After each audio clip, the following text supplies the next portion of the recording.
салом дӯстон, ман Кавсар. Навори имрӯза бошад дар асоси саргузашти тахайюлӣ ва филм бо номи Алфа. сюжети филм аз табиати зебои кӯҳистон ва ҳайвонҳои ваҳшӣ иборат буда, давраи палеолит ва нахуст инсонҳоро дар рӯи замин нишон медиҳад. гуфта мешавад ки дар ҳақиқат инсон ягона махлуқе мебошад ки бо ҳама ҷонварон дӯстӣ пайдо мекунад, ҳатто бо душманаш. дар ҳоле ки инсонҳо ҳама аз як инсон халқ шудаанд, аммо якдигарро намефаҳманд ва сабаби маргу суқути якдигар мешаванд. хоҳиши мо аз шумо дар навор лайк монда обуна шавед, то навори баъдиро аз даст надиҳед ва наворро то охир тамошо кунед.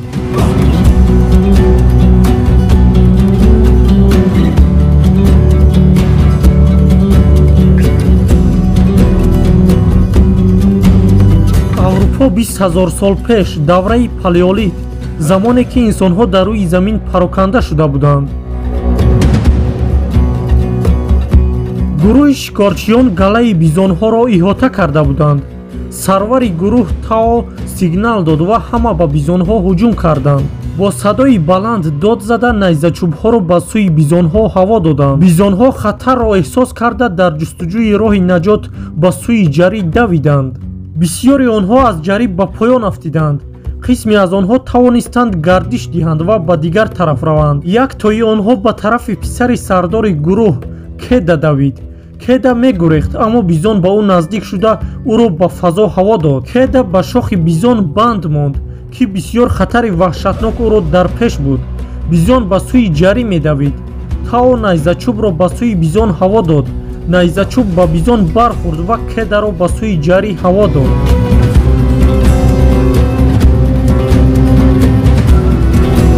пеш аз ин воқеа ҳама ҷавонони ин қабила барои омода шудан барои шикор омодагӣ медиданд. тао онҳоро омода мекард.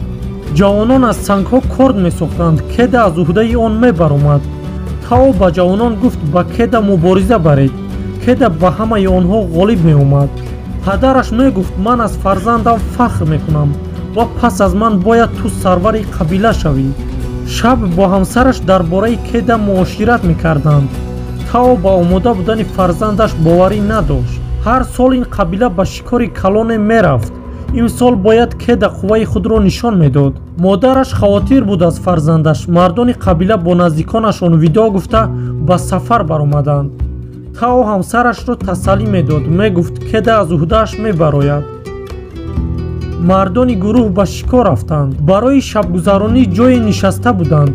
ба кеда гуфтанд бо чӯб гулханро равшан кун, аммо кеда аз уҳдааш намебаромад. падараш мегуфт бо сабр ва бо ғайрат бош, вагарна мағлуб мешавӣ. мардон роҳро давом медоданд. ба қабилаи дигари шикорчӣ вохӯрданд. дӯсти тао си ӯ писарашро ба дӯсташ муаррифӣ мекард. си ғамгин буд ва мегуфт писарам ҳалок шуд. акнун қабилаҳо бо ҳам мерафтанд. дар роҳ калонҳои қабилаҳо ба ҷавонон сангҳои ҷамъшуда ҳамчун симчӯб аломати пайдо кардани роҳи хонаашонро нишон медоданд. дар роҳ бо хукҳо вохӯрданд. тао ба писараш мегуфт хукро ҳалок кунад. кеда намекард. тао хукро худаш кушта кедаро сарзаниш мекард ки ту фармонро иҷро накардӣ. шаб гулхан афрӯхта нишаста буданд. дертар тао пай бурд ки нохушии онҳоро интизор аст. ҳама аз ҷояшон бархеста ба ҳама тараф менигаристанд. фикр карданд хатар дур шуд ва нишастанд. ногаҳон ҷонвари калоне ба онҳо ҳамла карда якеи онҳоро гирифта бурд. саҳар онҳо сангҳоро ба хотири нафари ҳалокшуда ҷамъ карда роҳро давом медоданд.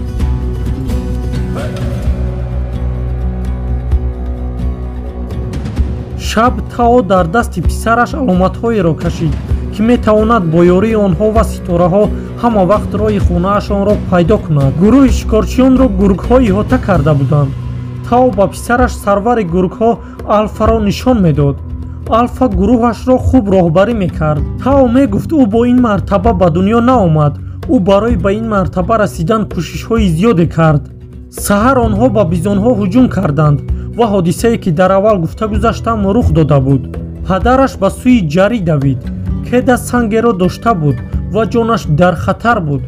тао мегуфт сангро маҳкам қаб.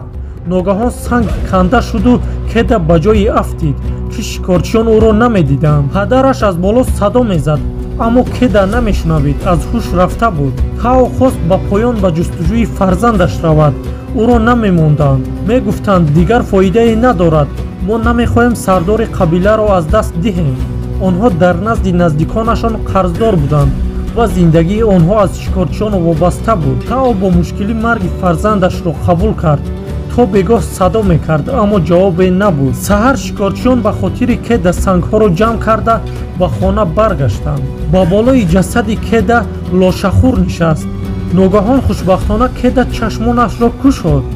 ҷавон паррандаро ба поён партофта фаҳмид, ки наметавонад ба поён равад. хело баланд буд, ба ғайр аз ин пояш шикаста буд. бориши борон шурӯъ шуд. дар поён обҳо ҷамъ мешуданд. кеда фикр карда худро ба даруни обҳо сар дод. об ӯро ба соҳил ба ҷое ки намедонад куҷост баровард. пои шикастаашро рост карда бо чӯб баст. кеда ба боло баромад ва сангҳои ҷамъшударо дид ва фаҳмид, ки дигар ба умеди наҷот намонад. дар ҳамин лаҳза садои гургҳоро шунавид. кеда тавонист гурехта ба болои дарахте барояд. мехост ба хона равад, аммо ӯро хатар иҳота карда буд. як рӯз гургҳо аз пасаш давиданд. ӯ бо мушкилие ба дарахт баромад. гург алфа аз пояш қапид. ӯ гургро зада захмӣ кард. то саҳар гургҳо ба хотири сардори гурӯҳашон улос мекашиданд. саҳар онҳо рафтанд. кеда ба назди душманаш рафт. гург зинда буд. ҷавон хост гургро зада ҳалок кунад, аммо натавонист. гургро бардошта ба ғоре ки пайдо кард бурд, то захмояшро табобат кунад. кеда пояшро аз назар гузаронда хост ба алфа об диҳад. гург намехост ки дӯсти инсонҳо бошад. кеда ба гург мегуфт: ман намехоҳам туро кушам, мехоҳам зинда бимонӣ. ба қавле гург ӯро фаҳмид ва оби ӯро менӯшид. кеда мехост захми гургро табобат кунад. гург намегузошт. оҳиста оҳиста дӯстиро қабул мекард.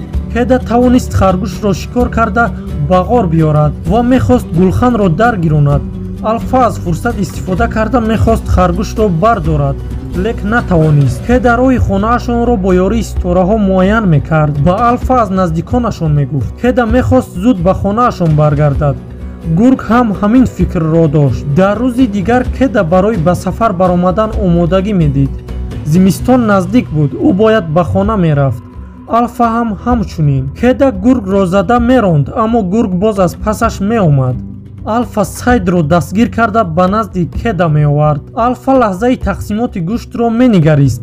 акнун аз қонунҳо итоат мекард. дӯстии онҳо қавӣ шуда буд. гург дар назди кеда мехобид. онҳо обозӣ карда моҳӣ меқапиданд. онҳо ба болои барф ҳаракат мекарданд. шаб дар назди гулхан истироҳат карда алфа назорат мекард. чизе меомад. алфа ба пешвозаш рафт. гургҳо аз гурӯҳи алфа. кеда ба гург иҷозат дод ҳамроҳи онҳо равад. саҳар кеда танҳо роҳро идома медод. дар роҳ гургҳоро мушоҳида кард, ки лошаеро мехӯрданд. ба сӯи онҳо давид. шояд алфа бошад. ях шикаст ва ӯ ба зери ях афтид. аз зери ях дид, ки алфа ӯро пайгирӣ дорад. бо ёрии корд тавонист яхро шиканад ва ба берун барояд. ба боло баромад. гург сару рӯи ӯро пок мекард. кеда гулхан афрӯхт ва бо алфа гарм мешуданд. онҳо ба пеш ҳаракат мекарданд. дар наздикӣ хаймаеро диданд, ки дар наздаш одаме нишаста буд. аз дасти марди сармозада камон ва найзаҳоро гирифт. роҳро идома медоданд. ногаҳон ба ҳуҷуми кафторҳо дучор шуданд. гург ва кеда мегурехтанд, то замоне ки аз пешашон ғоре баромад. фикр мекарданд, ки наҷот ёфтанд.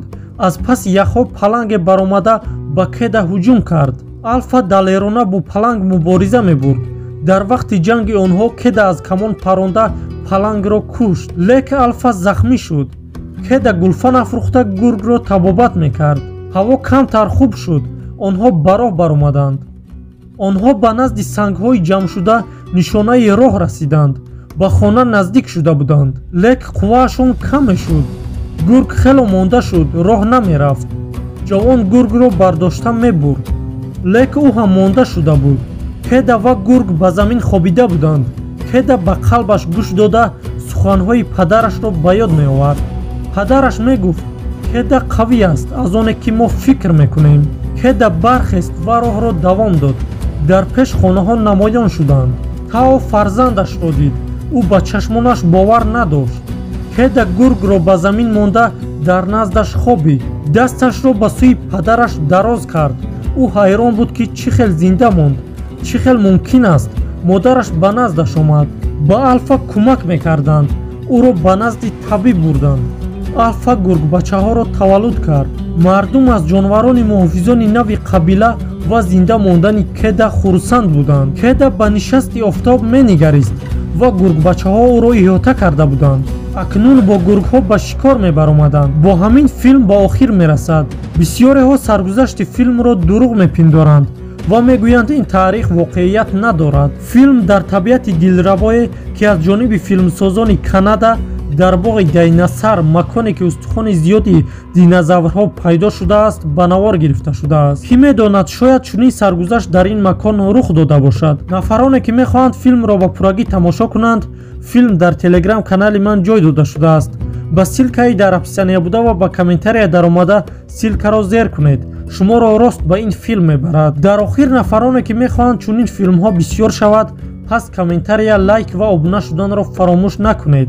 хайр, то наворҳои баъдӣ.